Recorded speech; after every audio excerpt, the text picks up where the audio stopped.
Olá, tudo bem? Neste vídeo vamos dar seguimento ao nosso curso de matemática do ensino médio, hoje tratando sobre resolvendo questões de vestibulares com relação à função polinomial. Mas isso a gente vai ver em seguida.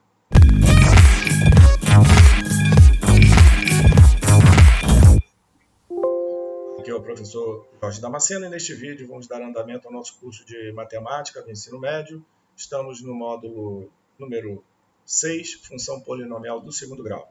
Hoje, na aula número 15, a gente vai resolver questões de vestibulares sobre função polinomial de uma forma geral. Mas antes eu peço que você se inscreva no nosso canal e também que deixe o seu like. Ok? Então vamos começar. Questão número 1, da FUVEST São Paulo. Considere a parábola de equação y igual a x2 mais mx mais 4m. Ache a interseção da parábola com o eixo x quando m igual a menos 2. Letra B. Determine o conjunto dos valores de m para os quais a parábola não intercepta o eixo x. Então vamos lá.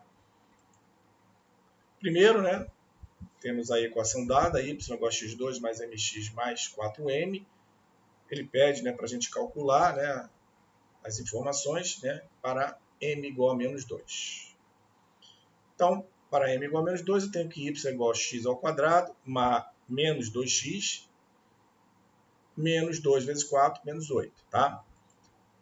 O delta, o zero dessa função, é calculado por Bhaskara. Vamos fazer a indicação, como já estamos informando nas últimas aulas. A gente não vai entrar no detalhe do cálculo da equação do segundo grau, que nessa altura, imagino que todos já estejam bem familiarizados.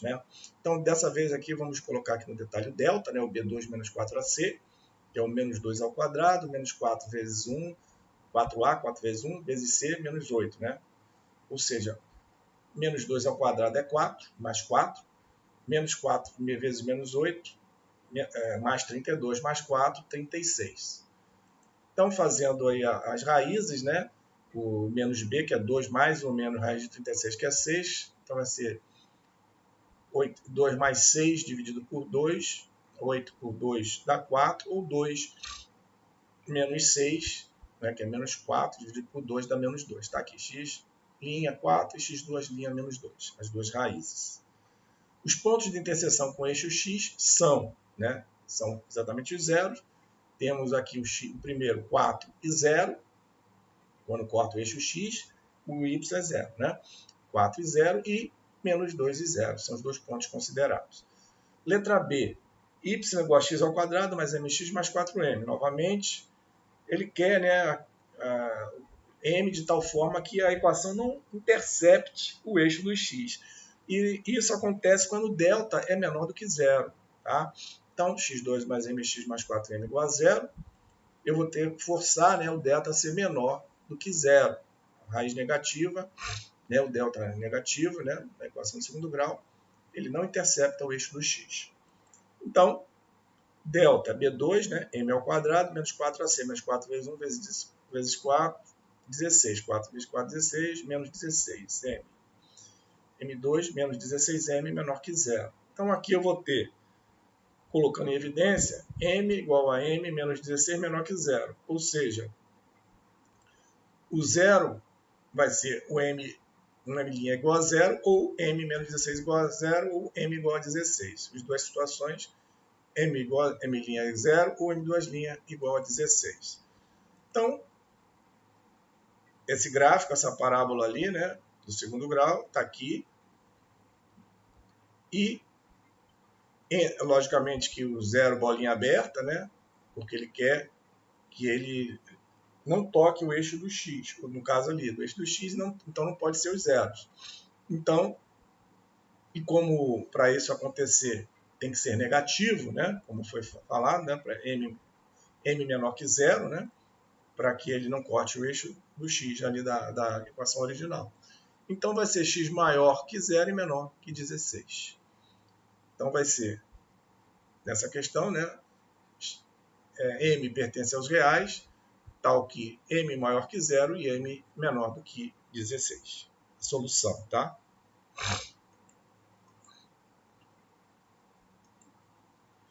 PUC São Paulo. Considere a função do primeiro grau f de real em real, dos reais em reais, definida por f de x, que é igual a m ao quadrado menos 3m, sobre 1 menos m vezes x, mais 1, em que m pertence aos reais. Para que valores de m essa função é decrescente? Então, vamos lá. Novamente aí, né, a função f de x, para que valores de m ela é decrescente. Para ela ser decrescente, a equação da reta, né, que a gente está tratando aqui, a x elevado a 1, né, reta, tem que ser negativa, ela tem que, para ser decrescente. Né? Então, m2 menos 3m, 1 menos m, menor que zero. Além disso, o 1 menos m tem que ser diferente de zero por o denominador não anular. Então, g de m, que é m2 menos 3m, ou m em evidência, que multiplica m menos 3. Né? O zero aqui vai ser m menos 3 igual a zero, ou seja, m igual a zero ou m igual a 3. m' 0, m duas linhas igual a 3. Isso vai me dar, né, um gráfico aqui do segundo grau, né, m2 menos 3m, com cavidade voltada para cima, e o zero é igual a 0 e 3, né? Bolinha aberta, que ele não pode acontecer. E da mesma forma como no anterior, né, vai estar aqui entre o m vai ter que estar, né, maior que 0 e menor que 3. H de m é igual a 1 menos m, está aqui.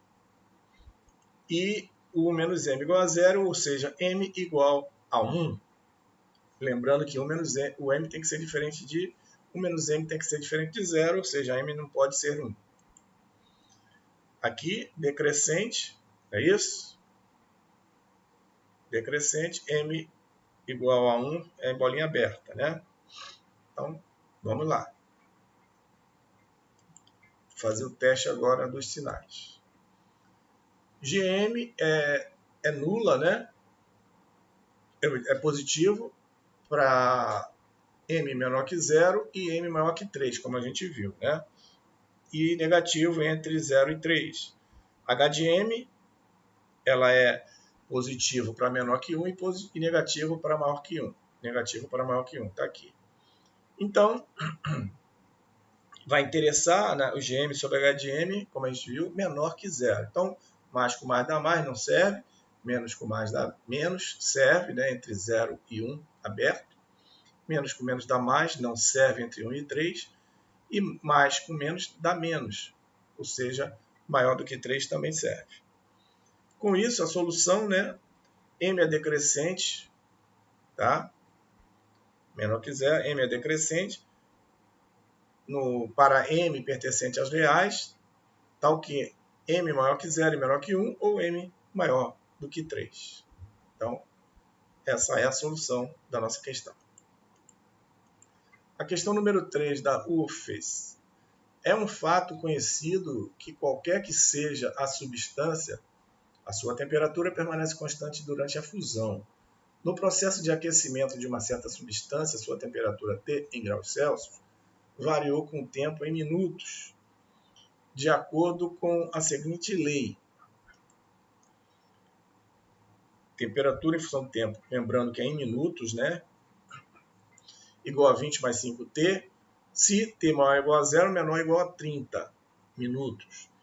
170 se T maior ou igual a 30, menor ou igual a 50. E 20 mais 3T se T maior ou igual a 50. Então vamos lá. Esboce o gráfico de T como função de T. O gráfico da temperatura em função do tempo. Qual a temperatura da substância no início do processo? Isto é, quando T igual a 0. Vamos, né, por parte. Vamos ver primeiro aqui, esboce o gráfico de T como função de T. Vamos apresentar o gráfico. Está aqui, né? De acordo com as informações, né? Ele vai ser entre 0 e 30, né? Ele vai ter aquela função 20, né? Só para retomar aqui, né? Deveria ter anotado ali esse detalhe aqui. 20 mais 5T, né? 20 mais 5t, de 0 a 30. Vamos detalhar isso agora. 20 mais 5t. Então, para t igual a 0 é 20, tá bom? 5t, então, em 30, né? 5 vezes 3, 15, mais 20, 170, tá certo. Então, esse é 20 mais 5t. De 30 a 50 é aquele valor fixo de 170, como já falamos lá. Está aqui. E de 50 em diante, né, maior que 50, ele ficou... vamos voltar lá, né, que eu não recordo. Deveria ter realmente colocado novamente ali. 20 mais 3t.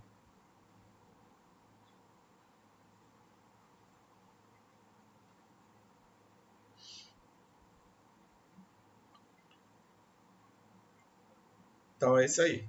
Então está aqui.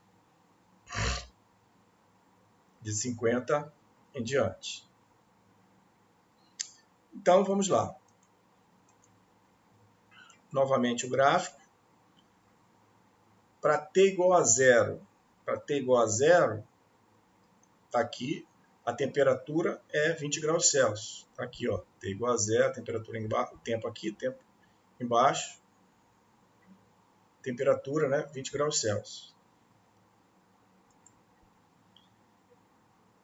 3 horas, né? Às 3 horas, né, o valor, né, da temperatura para t igual a 3 horas. 3 horas, já que o gráfico está em minutos, está lembrado? Né? Então, 3 vezes 6, 18, 180 minutos. Então, está dentro dessa situação aqui, é 20 mais 3t. Então, 20 mais 3t, substitui o t por 180. Então, t igual a 20 mais 3 vezes 180, dá 540. 540 mais 20, 560 graus Celsius. Ok?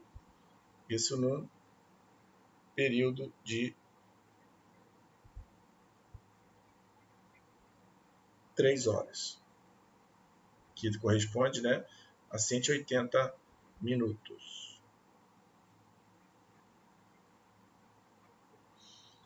E o D, de 30 a 50 minutos. De 30 a 50 minutos. Vou voltar aqui atrás, né? De 30 a 50 minutos, o que ele quer. Sabendo-se que houve fusão da substância, em qual intervalo de tempo ela ocorreu? Quando há a fusão da substância, a temperatura se mantém constante, né? Então vamos lá.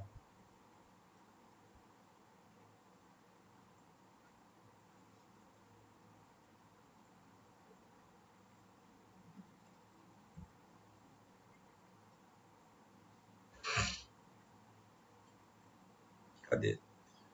Então, de 30 a 50 minutos. 30 a 50 minutos. Tá?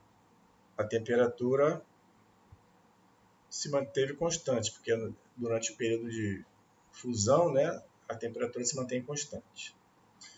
A letra E, vamos lá ver novamente o que ele quer, né? A letra E, em que intervalo de tempo houve a maior variação da temperatura por minuto? Então aqui a gente tem que analisar, né, logicamente, os dois trechos que houve variação de temperatura, que é esse primeiro trecho, né, que vai de 0 a 30, né, de 0 a 30, e o segundo trecho que, no caso aqui, vai de 50 a 60, né? 50 a 60. Então vejamos, o primeiro trecho, a variação de temperatura sobre minuto, ΔT sobre ΔT de temperatura sobre ΔT de tempo, né? Então aqui 30 menos 0, que fica no denominador, e 170 menos 20, que é no numerador. 170 menos 20, 150, dividido por 30, né? que é igual a 5, não é 50 não, isso aqui é 5, tá? 170 menos 120, 150, dividido por 30, dá 5. E a segunda situação é 200 menos 170 sobre 60 menos 50. 200 menos 170 dá 30, dividido por 10, que aqui vai dar 3, correto. Então, a maior variação ocorre nos primeiros 30 minutos, que, né, a gente encontrou um delta ali de 5, né, a variação de 5, enquanto que no segundo trecho a variação foi de 3. Ok? Lembrando aqui, né, só um detalhe que eu vi aqui para a gente voltar aqui rapidamente. Qual a temperatura após 3 horas? Observa que o nosso gráfico, né, isso aí eu acabei me chamando a atenção, ele vai até 60 minutos. E no caso aqui, após 3 horas, corresponde a 180 minutos. Então, na realidade, é essa reta aqui que ela continua. Não é isso? Então, 3 horas, ou seja, 180 minutos vai estar lá na frente. Consequentemente, essa temperatura vai estar bem acima, como realmente deu, lá 560 graus Celsius. Estaria, né, mais acima se a gente projetasse aqui o gráfico, tá bom? Faltou chamar essa atenção aqui por conta desse valor, né, que dá um valor alto, e nosso gráfico ele só está limitado até 60 minutos, tá? E aqui a gente viu que 3 horas extrapola esse alcance do gráfico visível aqui, tá? Mas a gente sabe que aqui continua, né, como foi falado, que após aquele intervalo, né, maior ou igual a 50 minutos, que ele corresponde, né, essa reta aqui, a gente já determinou aqui no gráfico, conforme indicado no enunciado. Tá bom? Então vamos seguir. Questão número 4, da UFRJ. Uma fábrica produz óleo de soja sob encomenda, de modo que toda a produção é comercializada. O custo de produção é composto de duas parcelas. Uma parcela fixa, independente do volume produzido, corresponde a gastos com aluguel, manutenção de equipamentos, salários, etc. A outra parcela é variável, dependente da quantidade de óleo fabricada. No gráfico, a reta R1 representa o custo de produção e a reta R2 descreve o faturamento da empresa, ambos em função do número de litros comercializados. A escala é tal que uma unidade representa R$ 1.000 no eixo das ordenadas e 1.000 litros no eixo das abscissas. Então temos aqui o gráfico, ok? Como ele falou, no eixo das ordenadas, cada unidade representa, né, R$ 1.000. Então 10 aqui é R$ 10.000, R$ 20.000 e assim por diante. No eixo das abscissas, cada unidade corresponde a 1.000 litros. Aqui 10.000 litros, 20.000 litros e assim sucessivamente. Então a reta R1 e reta R2. Então vamos lá. Letra A. Determine em reais o custo correspondente à parcela fixa, tá? Em reais da parcela fixa. Letra B. Determine o volume mínimo de óleo a ser produzido. Então vamos ver. Então, a parcela fixa, né? Deixa eu ver se o gráfico, eu coloquei o gráfico. Não, vamos voltar lá. Eu coloquei o gráfico, tem que botar, né? Determine em reais o custo correspondente à parcela fixa. Então tá aqui, ó, a parcela fixa, no caso do custo, né, da reta R1, ou seja, tá aqui, R$10, já começa que é fixo, independentemente da quantidade de litros, que é 0 litros, já é fixo ter esse valor de 10. 10 o quê?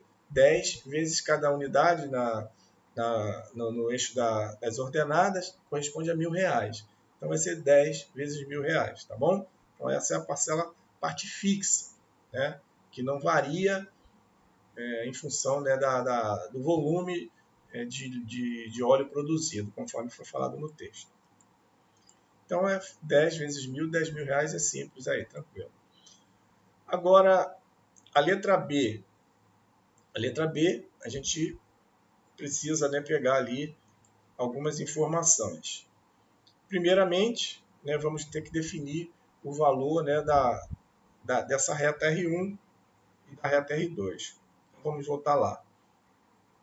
O volume determine o volume mínimo de óleo a ser produzido. Então, logicamente, vai ser esse volume corresponde ao encontro das duas retas, né? Que já que a gente está tratando de lucro e de custo. Então, acima desse ponto, já vou começar a ter lucro, que é na reta R2. Então, abaixo, jamais. Então, o mínimo é o ponto de encontro entre o custo e o lucro, propriamente dito, né? Ou seja, então nesse ponto aqui eu já começo a ter lucro, a partir desse ponto, do encontro das duas retas. Então a primeira reta eu tenho x0 e 10 e 60 e 40, né? E para outra reta 0, 0 e o outro ponto, só para adiantar, né, vai ser 60 e 90, tá bom? Que a gente precisa definir essas duas retas aí. E aí depois igualar, né, para achar esse ponto aqui de encontro. Basicamente esse é o raciocínio deste problema. Então vejamos, o primeiro, como eu falei, né, é o 0 e 10 e 60 e 40. É uma reta, y é igual a x mais b. Vamos colocar esses dois pontos aqui para ver. Primeiro ponto, para y igual a 10 e x igual a 0. Então, quer dizer que o b, né, meu b, é igual a 10. Utilizando o segundo ponto, né, segundo par, para achar o valor de A. Então, y é 40, 60 é o x, 60A, mais 10 que é o fixo que eu já tenho, né, que é o B. Aqui eu vou ter aqui 60A igual a 40 menos 10, que dá 30, e o A, 30 dividido por 60, aqui dá meio. Então, a equação da reta R1 é x sobre 2 ou meio x, né, mais 10. Essa é a equação da reta R1. Agora vamos achar a reta R2. Como eu falei lá, né, os pontos são 0, 0 e os 60 e 90. Da mesma forma como fizemos aqui em cima, né, vamos encontrar o A e o B para achar o valor dessa reta R2. Então, substitui x e y por 0, né, está aqui o B igual a 0. Para a reta R2, B igual a 0. E o segundo ponto, 60 e 90, x igual a 60A, y 90, b igual a 0, então 90 igual a 60A. A igual a 60 dividido por 90, ou 6 nono, que dá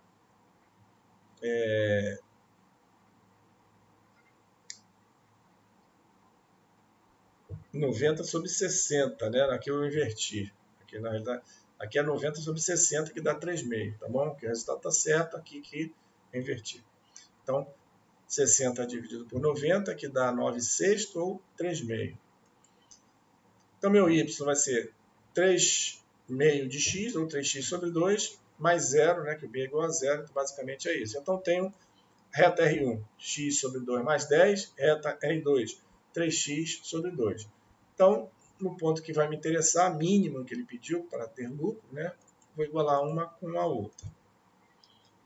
Então, 3x sobre 2 tem que ser maior ou igual, né, de x sobre 2 mais 10, para ter lucro. Tá? Então, 3x sobre 2, passo o x sobre 2 para o outro lado, estou trocando o sinal, 3x sobre 2 menos x sobre 2, maior ou igual a 10. X, aqui 3x sobre 2 menos x sobre 2, 3x menos x dá 2, x sobre 2, 2 dividido por 2 dá 1, né? X, só sobra x do outro lado. X maior ou igual a 10. Então, como a escala é 1 para 1000, temos que a quantidade de litros, né, maior ou igual a 10, ou seja, maior ou igual a 10.000 litros, né, o valor ali do x, que é o ponto, né, onde as retas se encontram. Então, maior ou igual àquele ponto para ele ter lucro, é o valor mínimo. Né? Então, mínimo aqui é correspondente ao próprio 10.000 litros. Questão número 5, para a gente fechar. Dada a função f de x igual a 3x2 menos 5x mais m, calcule m para que a função tenha raízes reais iguais. Então, é tranquilo, né? Vai ser uma questão bem tranquila. F de x igual a 3x2 menos 5x mais m. Para ter raízes reais iguais, vamos lá achar o nosso delta. Tem que ser, né, maior ou igual a zero. Vamos lá. Ou melhor, tem a raiz e raiz iguais, tem que ser igual a zero, né? Delta tem que ser igual a zero. Raiz e raiz iguais, delta é igual a zero. Então, delta é B2 menos 4AC. 5 ao quadrado, menos 5 ao quadrado, 25, menos 4 vezes 3, 12, vezes M, 12 menos 12M. 25 menos 12M, que é o delta, tem que ser igual a zero. Ou seja, 12M é igual a 25, ou seja, M é igual a 25 dividido por 12.